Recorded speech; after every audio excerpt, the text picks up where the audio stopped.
And I'm joined by a legend, dare I say, looks more attractive now than she did when she was in her 20s, Carol Vorderman. You're not old enough to remember. Is it the dieting? Is it the fitness? What makes you look so fit? I think I lost a lot of weight about 6 or 7 years ago, and I think, do you know what? In my 30s, my overriding memory of being in my 30s is that I was tired all the time because I had kids, young children, and you're thinking, oh, God, and I've got this career and I've got to run this and I've got to look after my mother and I've got to do all of this. Whereas now in my 40s, it's sort of, bring it on, you know. Hey, I'm cool about this, and you think, well, I don't feel as though I'm not driven in any ambitious way anymore, and I see people I want to see, and if I have a 12-hour lunch, marvellous, all of that kind of thing. And the people that I'm not particularly keen on, I don't bother with anymore. Whereas in your 20s, you have to go through all that night clubbing thing, the cattle market routine, and I never really liked that. I did it, but I was never really into it. So, not very happy. How can you help me then? Because I am a fatty and I need to lose weight. Not. Well, I am. I mean, there's larger portions. He isn't. He's fibbing. You haven't seen me without my clothes on. Now, don't tempt me. There's always a first. There is. And it really would make you vomit. I'm serious. But I mean, I need to lose a few pounds. Detox really is the thing. Oh, but really, do I have to eat cabbage for 9 weeks? What do you like eating? Are you sweet things? Well, I've only been doing this show a few weeks, so I'm staying in a hotel, so that's not good for a start. Oh, that's not good. The minibar. Minibar, full English breakfast. Oh, two of the worst things. You know Susie Dent, who's on Countdown, does dictionaries? Yeah. We stay at the same hotel in Leeds, and we've got into this terrible habit. We go, we just have one glass, darling. So we finish at 9:30, and then there's about 6 of us from Countdown go, and then you start nibbling and nibbling and nibbling, and have another glass, and then another bottle, and then another bottle. Because you really shouldn't be doing that, darling. Goodness me, now let's have another. And then I woke up one morning, I'd raided the minibar, I'd drunk, and I woke up, of course, makeup all over the pillow, surrounded, those celebrations chocolates? Yes. Everyone unwrapped and eaten, with these wrappers all over the bedclothes, and a little mini Mars bar stuck to my right thigh. And I thought, oh, God. Well, the worst one is when you go in these posh hotels and you sleep on the pillow and you lay on the mint that they put under your pillow, and you wake up and that's all over the bed. That's the worst one. So help me with this then. I mean, if you drink a minibar in a hotel, I know you're a rich lady, we're going to talk about that in a minute, but that's got to be at least 300 quid, hasn't it? Oh, it has, and that's only the water. Goodness me, it's a lot. So I pity you for that. So that's the problem, you see, hotel, and then of course coming in to do people like you now, and then you need to get onto the old sushi bars, you see. Oh, I can't. And take all those takeaways back to your room. The only thing I like out of water is a boiled egg. I got to tell you, I don't want anything that's fishy. Fish? No, it's the smell and the look of it and the texture. It's lovely. I can do tuna or salmon. I can do tuna or salmon, nice tins. You can tell I'm a classy boy. So this detox thing that you're so fond of, I mean, does this mean I literally just have to eat cabbage for 4 months? Yes. Right. I think I'll stick to being a fatty, I think. No. It's that you basically avoid wheat and dairy, and meat, really. Those are the 3 key things. What's left? So you eat loads of things are left. So you have lots of kind of brown rice, and you have loads of vegetables and like roasted, or kind of Mediterranean foods, really. So you'd have lots of roasted veg with garlic and all sorts of different things, and you'd have curries, but there'd be vegetable curries, and you'd have big brown rice. You actually eat an awful lot of food, but it's just slightly different. But they don't supply it in hotels. No, and you can't make it in a kettle, can you? Not very well. But you can get miso soup, Japanese soup, you see. That's very low in calories, dried, and that's really nice. My eyes are glazing over now, Carol. But let's talk about this new book, and we're going to talk about it in detail in a moment from now, because you got this massive book of Sudoko. Yeah, drop it on the floor, see how heavy it is. I know. That is massive.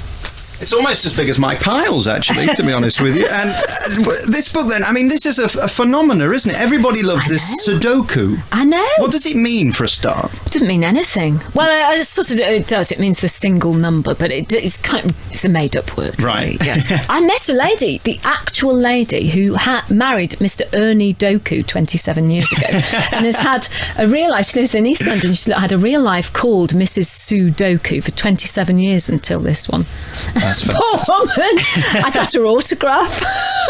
I got her to give me her autograph. Did she ask for yours? That's the thing. So she's the closest to the real thing. But Sudoko, it's very recent. It's in about the last 6 months that it's suddenly become a craze in the tabloids and so on. And I've written a book which is number 2 in the charts at the moment, How to Do Sudoko. So I put in all my tips and tricks and techniques, of how to do it, from easy to up to super difficult. And that's 200 puzzles in that one. And that's, God, I think we've sold 250,000 copies or 300,000 copies or something since June. And everybody, now, I used to be stopped for detox, in the street. Oh, Carol, what are you eating that chocolate bar? You're not allowed, or should I have this or shouldn't I have that? Now it's all Sudoko. Everywhere it's Sudoko. What I love is the fact that, on beaches, there have been more people doing number puzzles on beaches, British beaches this year, than reading those awful chick lit novels, And it's just amazing. What is it? Why is it so popular? What is the key to developing something like this that you can make millions out of? I don't know. I mean, I didn't develop it. It was a puzzle that was, first of all, the original was made up about 150 years ago, but in New York they developed it to this stage. Then a Japanese guy bought a puzzle magazine in New York, took it to Japan, it became a craze there. Then a New Zealand judge called Court Judge, who's retired, bought a book in Japan because he couldn't read Japanese, so he bought one with numbers in. Took it to the Times newspaper, and that's where it started. Only kind of November time it started in the Times, and so but it has absolutely exploded. On my way here, I was telling you, it's in a taxi, first taxi to somewhere I was going. Taxi driver said, "Oh, I love that Sudoko," and my wife does it all the time, and we race again. And I rip pages out of her book. Got into this other place. Security guard, he's into it. Woman passing through, she wanted to know. Come in here, another taxi driver. I mean, everybody at all levels. Thickos like me can have a go. Even. Well, I'm not sure about that. No, do you know, it'd keep you happy, wouldn't it? Keep you happy in your room at night. I'm going off you. I've got plenty of things to do in my room at night. Don't worry about that. We're here today with Carol Vorderman. It's the Late Night Revolution at Capital Gold. We'll take a piece of music and we'll be back to talk about Countdown and your career and more about that little body of yours. Carol Vorderman, thank you for not walking out, because that doesn't happen very often where people stay for the second part. Oh, do they? I didn't know there's a tradition in this. Normally by now they're halfway down the corridor. Yeah, but you've got my book in your hands. I'm not going to take it with me. Exactly. How much is this book, by the way? The new book is the massive book of Sudoko, and I put it together really as an ideal Christmas present because it weighs about half a ton, and it's got 400 puzzles in it and lots of tips and stuff. So it's the idea for anyone who's into it, like your dad or your mum. But the thing is, if you're not into it, what you can do, you see, is buy it somebody, drop it on the floor, and then stand on it to reach a good book. You see? You could. There's an idea for those who don't like it. I hadn't thought of that. And you still get your fee. And I still get my fee. Right, let's go through a few things because we're running short of time already. We've got a ton to get to.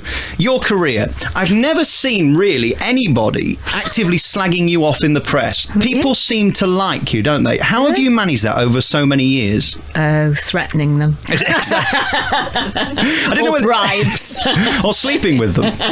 Oh, yes. I do live with someone who used to be an editor of a national newspaper. Ah, you see, people in places. No, it's not that.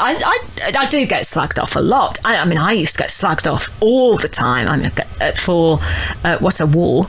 And there was one time about 5 years ago that if you went onto Google and you typed in mutton dressed as lamb, I beat Donatella Versace, I'll have you know. Well, there's a claim to fame. How personally do you take that? Because, I mean, you're a lady who really is above it all now. I mean, you're successful, you've got nothing to prove. If somebody was to say something, or I was to slag you off now, would it really bother you, or just think, well, that's your loss, you're a guy doing a radio show and I'm on the TV? No, to be honest, I have been slagged off, as most people in the public eye have been at some point or other, that it's water off a duck's back. It's only very occasionally when somebody makes it, if it's something about what you wear, I mean, who cares really? But if it's something about my family, then I'm really quite hurt or revengeful. Yeah, but as long as it's just about me, I don't care really. You don't seem to get the vindictive stuff like the Vanessa Feltz get, do you? You don't seem to annoy people to where they want to go out and get you. They don't seem to be following you home like they do some of these celebrities. No, I suppose not. No. I mean, I do get it though, because because everybody does, to be honest. And I just think when you do get it, you think, it's me this week, somebody else next week. You know, I can't take it to heart because I'm very lucky, and you know, having done Countdown for 23 years, how lucky am I? First job I ever had, I'm still doing it. You know, and it's unheard of.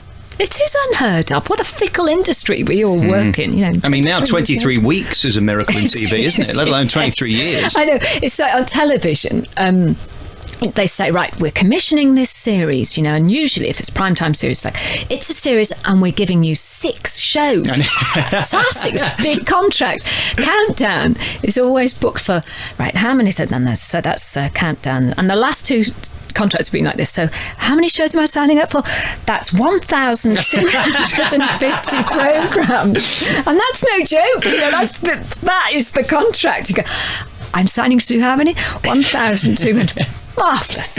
Think of a nicer way to live my life. How much rubbish do you turn down every day? Because you must get offered every reality show, every crap cable show. You must be offered so much rubbish. I mean, do you literally have a pile at the day where you just throw on the floor? Yeah, it's sifted out. I have one of my best friends. He has been my agent, manager, whatever. He's just a friend, really, for 18 years now, John.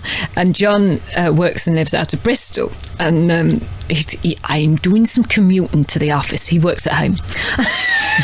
and it's really odd because I talk to John for about 3 hours a day. It drives everyone nuts. But we talk about everything. We don't talk about work, but he sifts everything out for me. That's what happens, yeah. So I don't see most of it. There was a point a few years back where you seemed to be on everything. I think. I did the joke on air, you know, 3 funny things happened to me today. I got laid. A politician answered my first question, and I saw a programme that Carol Vorderman wasn't on. I know, it was a bit ridiculous. And that kind of was the running joke for a while. Yes, now, did you back off deliberately from that, or did you just think, you know what, I'll take the money while it comes? Because this business doesn't always last. You see people who are huge. Dale Winton springs to mind, who 2 years ago was on everything, and now he's just doing the lottery show. Yes, he's very happy. So I saw him the other night, and he said, oh, darling, I'm just doing 2 series, doing lottery and Celebrity Fit Fat Club. Yeah, you'll have to do it a bit more camp and slightly higher voice. I can't do a good Dale. But what happened was, I was doing everything because I did think, I mean, I was being paid an awful lot of money, and you'd have been stupid not to have accepted the work. You'd have accepted Absolutely, it. I'm a complete whore. If you want to pay me now, I'll do anything for you. I fully admit this. I could be fired in 2 minutes. So I was whoring around for some time, accepting anything. And I did that, and then I was shattered. I was absolutely exhausted, and I wasn't seeing my children enough as I wanted to. So it was partly that, but also partly I wasn't being offered quite as many of the primetime shows. And then the kind of things that I used to do that I liked aren't being commissioned now. It tend to be a lot of reality shows on now. As you know, there aren't many presenter-led shows. No. And my thing is factual entertainment. So I'm not a performer like a Dale is, you know, or Scylla or whatever. I'm not a kind of a funny person who goes on, tells a few jokes and does all that kind of thing. But I like doing we sort of mixed in with facts and stuff. And those programmes aren't being made at the moment. So I'm just very happy doing what I'm doing. I've said on air before, and I don't know whether you agree, there seems to be a showbiz shortage at the moment. We've lost Barrymore, we've lost Scylla, there's Davina McCall, who's failing at the moment, sadly. Graham Norton's gone to the BBC, so Channel 4 have got nobody. I mean, there doesn't seem to be any big personality. Ant and Dec are huge, and they're lovely lads, and they are funny, and they've been together 15 years or so, or more. Well, they started in Byker Grove, didn't they? Byker Grove. So they've grown up together. Done all sorts of different things. So they might be new to my mum, but they're not new to the generation who were watching them 15 years ago. And they're great. And Tarrant, obviously. But yes, I suppose you're right, really. There is particularly a dearth of male presenters in their late 30s and 40s. There aren't many around. If you think of these, think how many there are. There's Eamon. Yeah. And he's getting all the work for everything now, isn't he? There aren't many, though. No, there really aren't. No. You're right. I mean, there's just very little around. I suppose that's good for you in one way because it means you could get more. But do you now just want to back off and you're happy just to talk to the likes of me and then do your countdown and that's it? Yeah. You're easily pleased, aren't you? I am. We'll take another piece of music and then we've got to talk countdown. I mean, this is a thing that I think you're most famous for. Yeah, yes. And it must have been shown around the world. Proud of. Of course. And why wouldn't you be? It is one of the most successful programmes in the world ever. It's certainly beyond the longest. And of course, this year we lost Richard, who...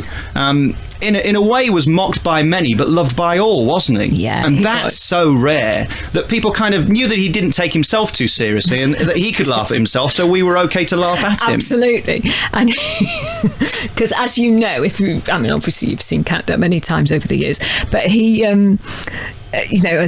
we had running jokes between us, like Countdown was on 23 years, never won a single, can I swear at this? Yeah, go on. Bloody award. And I'll do one word. There must be a bigger word than that. And never won a single thing. And we used to laugh and laugh. And we were always nominated for the National TV Awards, the big one at Albert Hall, and we'd turn up and we'd go, and we'd be sitting next to the bill, between the bill and Brookside, and we'd go, oh, loser's corner again, and all of this. And we always found these things, I don't know if it's a northern thing, but really, really funny. But because, we knew that we loved each other. And when I say we, I'm talking about the Countdown team. We were very strong together. And so anything that was a sort of a down, we turned into an up between us. And I think it has a lovely spirit about it, Countdown. And we know that we've been mocked and... just on kind of sketch shows and stuff, but we just love it because it's just Countdown. And Richard always used to say, if it was commissioned now, it would never get past the commissioning editor. But here's a little game show, and we have these lino tiles. This old bird in her mid-40s doles out. Then you have a clock, and nothing happens for 30 seconds. And then you have a host who's kind of getting on a little bit and tells these really, really very unfunny jokes. And then you have you do sums, and then you do some sums, and then you do another little bit of a word, and that's it really, and that's 45 minutes, please. Can we have a contract? Get lost, they say. But if you said we've got 10 people who are quite thick who we're going to put in a house for 4 months and do nothing, then they'd say yes. Yes. Then everything would be all right. Then everything would be all right. The dilemma I have with this, Carol, I'll be perfectly honest with you, I don't know who can replace Richard Whiteley. I think there's only one person. I said to you in the corridor, I think you were the one that I would have liked to have seen take the show and carry it on, because you are Countdown. You're Mrs. Countdown. He was Mr. Countdown. He was Mr. Countdown. Now, anybody who comes in, they're just going to look and think, Richard's not there with his daft ties and silly jokes. No, but I've thought and thought, as you can imagine, I have thought and thought and thought and thought about it. And I've also read hundreds of thousands of emails, and at first we were all shocked and said that's it really, it can't go on and so on. But then after a few weeks, when we're still shocked, but you think differently and you remember things then. And our viewers who had written in originally and said something and wrote again 3 weeks later and said, actually, we think we miss it, and we miss him, and we will always miss him. And but it should go on because it's a tribute to him. And if it didn't go on, then somehow Richard's memory would be lost far faster than if it carries on, because, and I know you believe me, it will go on as a tribute to him and with the greatest of respect and love for him. And if any programme's going to do that, it's Countdown. Mr. Whiteley, old Dick, King Dick, will never be forgotten if we can help it. You can't remember that poem about Dick, can you, that he wrote? I saw it the other day. I should have brought it in. What was it? There's Dick Turpin and there's Dick... that right, one, isn't it? Yeah. There's... I can't remember. There's I should write it out. That we look up. But yes, the one that we love. That's you, Richard. You're the greatest Dick of all. That's right. Oh, he loved that poem. How he loved it. I mean, it was just silly schoolboy humour, but the old ladies loved it, the students loved it, and all those in between loved loved it, and I think the reason being is because, like yourself, it's just being real. You don't feel like you're watching a performer. You're just watching two guys who happen to be on the TV doing a quiz show. Yeah, that's right. And you do play. You can't just watch Countdown. You have to play it, don't you? Absolutely. And it's a lovely pace, and it's very gentle. And whoever, because the decision has not been made yet, and will be made shortly, and there are a number of names.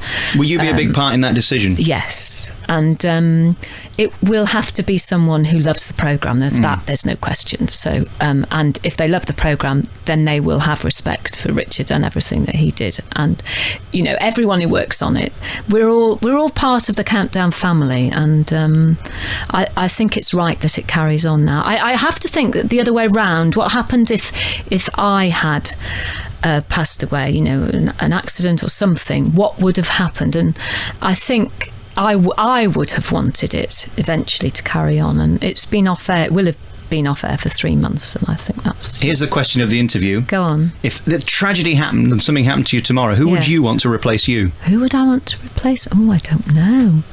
Jade Goody? Jordan? I don't know. Sharon Stone. Oh, there you go.